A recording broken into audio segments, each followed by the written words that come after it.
Nous sommes dans l'identification des gaz dégagés lors de l'électrolyse de l'eau. 4. Identification des gaz dégagés. A. L'anode. Suivez. L'anode, nous avons le schéma. Vous avez vu, l'anode, c'est l'électron qui est lié à la borne positive de la vie. À l'anode, que se passe-t-il? Après l'électrolyse, vous soutirez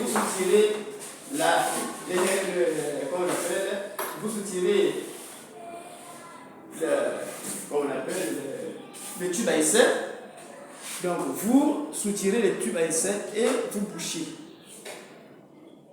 Vous bouchez le bois avant que ça ne sorte. Vous bouchez les bois et l'ouverture avec le bois.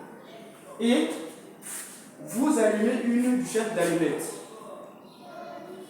Ensuite, vous éteignez cette bûchette. Lorsque vous éteignez, la bûchette d'allumette va présenter un point rouge. Ce point rouge est appelé point incandescent.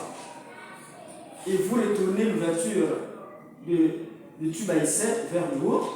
Et dès que vous enlevez le bois et vous rapprochez la bûchette d'allumette présentant un point incandescent, automatiquement, il y aura un phénomène et la bûchette d'allumette se rallume.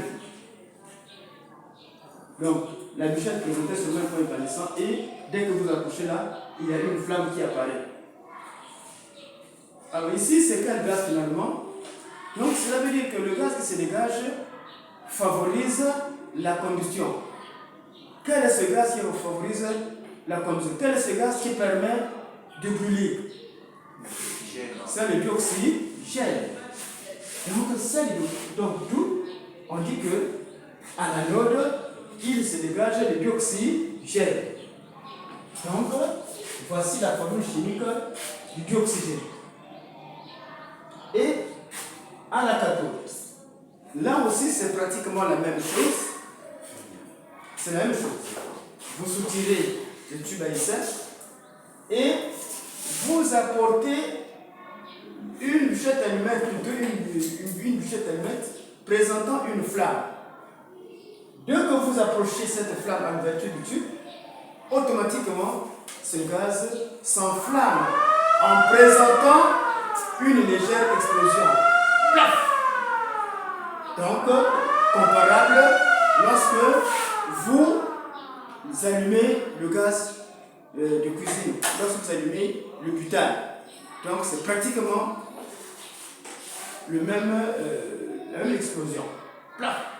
Ça s'allume. Et quand on observe, le gaz se dégage et plutôt brûle avec une flamme bleue, pâle, parfois à peine visible. Et quel est ce gaz qui brûle? C'est le dihydrogène. Et voici sa formule chimique. Et finalement, la décomposition de l'eau donne quoi? En conclusion, que donne la décomposition de l'eau? Que donne l'électrolyse de l'eau? Tout ce que nous avons fait là, c'est l'électrolyse. Mais à la fin, qu'est-ce qu'on a obtenu lors de cette électrolyse-là? Oui, on a obtenu quoi ici? Oui, Wanda, qu'est-ce qu'on a obtenu? Tout ce qu'on a fait là, c'est l'électrolyse. Mais à la fin, qu'est-ce qu'on a obtenu lors de cette électrolyse-là? Quels sont ces gaz? Oui. Quels sont ces gaz? Le dihydrogène et le dioxygène. Tu ne veux pas du carbone, parce que là, on a besoin du carbone. On obtient le dioxygène et le dihydrogène. Et finalement, la décomposition de l'eau, la décomposition.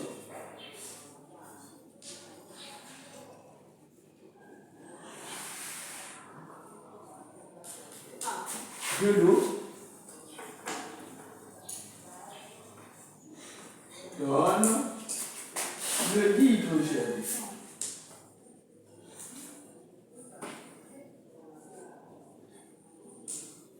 Et le dioxygène.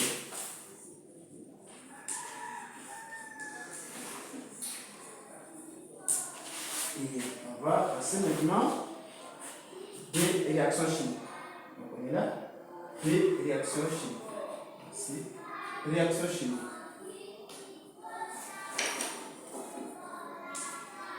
Réaction chimique.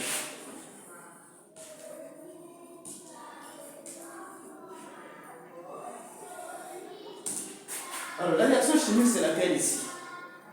C'est quelle réaction chimique ici? Quelle est la réaction chimique? Nous sommes avec la réaction chimique. Réaction chimique. Que s'est-il passé? Que s'est-il passé? Que s'est-il passé? On est avec la réaction chimique.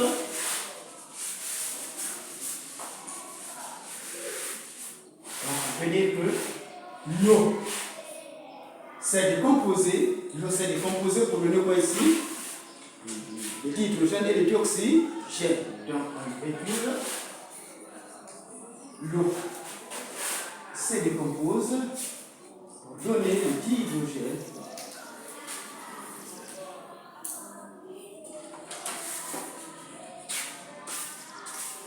plus quoi? Le dioxygène.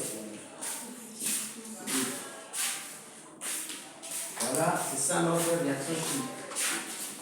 Cette réaction chimique traduit quoi? Cette réaction chimique traduit quoi ici? Ça traduit quoi cette réaction chimique? Là? Là? Ça traduit quoi cette réaction chimique? Que s'est-il passé? Ça traduit la décomposition de l'eau. Hein? Et des équations chimiques.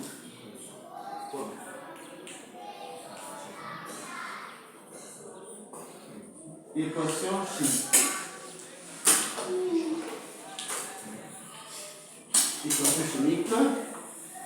Qu'est-ce que nous avons vu? C'est-à-dire, on a vu comment décrire la molécule d'eau. Quelle est la formule de la molécule d'eau? Quelle est la formule de l'eau? Oui? H2O. Donc on a H. 2O se décompose pour donner quoi ici? Pour donner O. Pour donner quoi ici? L'eau se décompose. On traduit ça par des formules maintenant. C'est une représentation symbolique. H2 plus O2. Une réaction chimique, une équation chimique, est la traduction symbolique d'une réaction. C'est-à-dire, à partir d'ici, on écrit maintenant avec des formules. Voilà. Nous, voilà ce qu'on obtient. Et la voisine dit que rien ne se crée, rien ne se perd.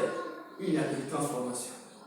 Cela veut dire que le nombre d'atomes de chaque espèce chimique au premier membre doit être égal au nombre d'atomes de la même espèce chimique au deuxième membre.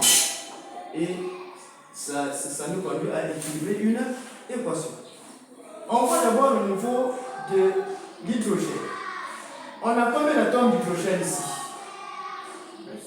Combien d'atomes d'hydrogène? Oui. Combien? Oh. Combien? 2. Ici, il y a 2 atomes. Donc, le 2 là, qui est écrit à droite et en bas de l'hydrogène, indique seulement le nombre d'atomes d'hydrogène. Je répète, le 2 qui est écrit à droite de l'hydrogène et en bas, on l'appelle indice, indique seulement le nombre d'atomes d'hydrogène, pas le nombre d'atomes d'oxygène. Ça indique seulement le nombre d'atomes d'hydrogène. Et ça, c'est au premier membre. Ça, c'est le premier membre. Avant la flèche, c'est le premier membre. Et tout ça, c'est le deuxième membre. Ici, combien d'atomes d'hydrogène? 2. Là aussi, on a combien? 2. J'ai fini avec l'hydrogène, je viens avec l'oxygène. J'ai combien d'atomes d'oxygène ici? Combien? Oh. 1. On a le 1 là sur l'emploi, je vous avais dit que le 1 là ne s'écrit pas. Donc, un atome d'oxygène, et là, nous avons combien? 2. Mais le 2 qui est écrit ici là indique le nombre d'atomes d'oxygène. Donc 2. Donc Donc cela veut dire que la loi de la voisine n'est pas respectée ici. Donc ce que nous allons faire, on ne doit pas ajouter les indices ici.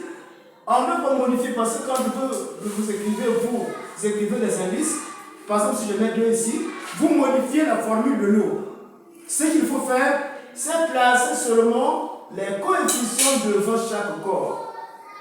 Devant chaque corps. Donc placer seulement les nombres devant chaque corps. De manière à ce que l'équation soit équilibrée. Maintenant, comme il y a et, le coefficient que vous placez ici multiplie en même temps le nombre d'atomes d'hydrogène et en même temps le nombre d'atomes d'oxygène.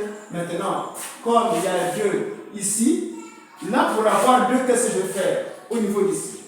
Pour avoir 2, je vais faire quoi ici? Je vais faire quoi ici?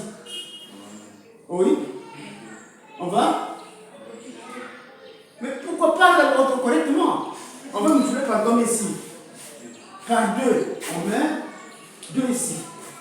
Si on met 2, j'aurai maintenant combien d'atomes d'hydrogène? 2 fois 2 égale à 4. Là aussi, je dois enlever le 2 et mettre 4. Je mets aussi un coefficient ici. Alors, je vais mettre quoi le coefficient pour que ça soit 4? 2. Je mets 2 ici.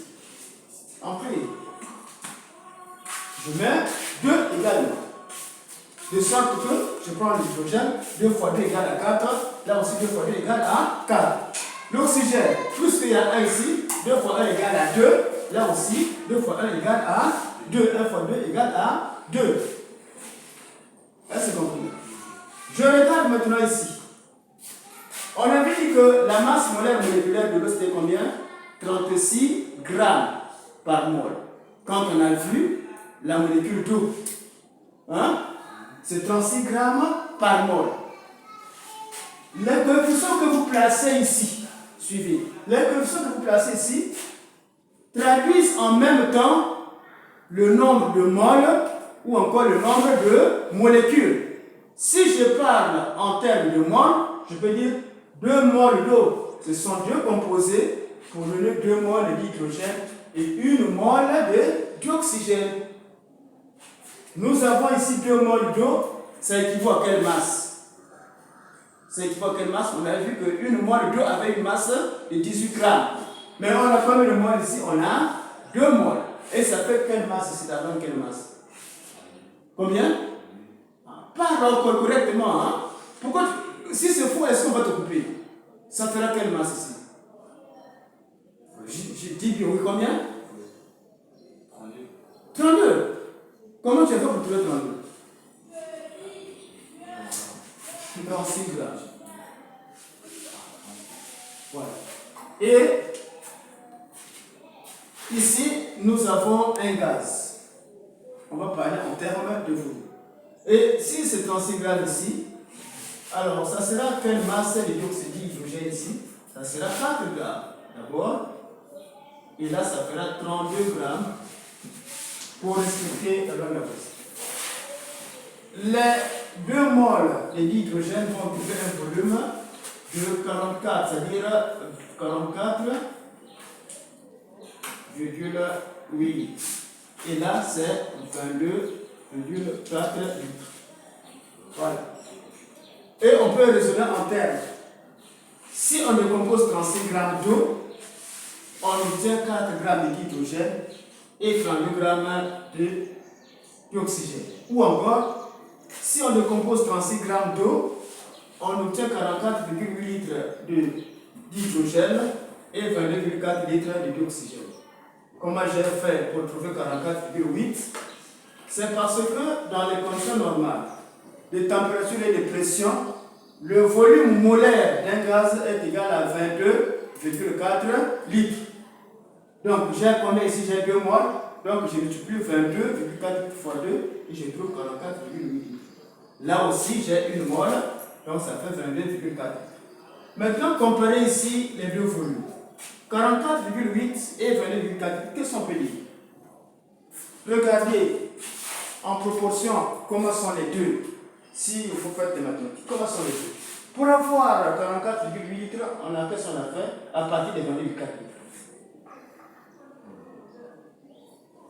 Mais on ne devrait pas réfléchir. On a converti. On a par quoi? Par 2. Donc pour avoir 44,8 litres, on a multiplié 22,4 litres par 2.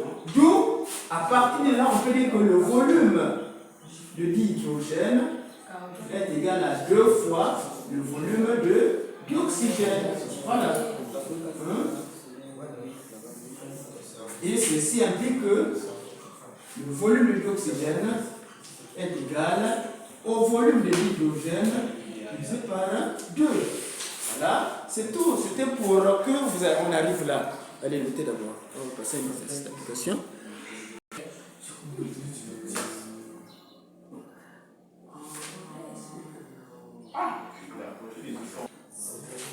Données et solutions. Voilà. Qu'est-ce que nous connaissons dans le premier exercice? Mais il faut numéroter l'exercice. Donc, voilà.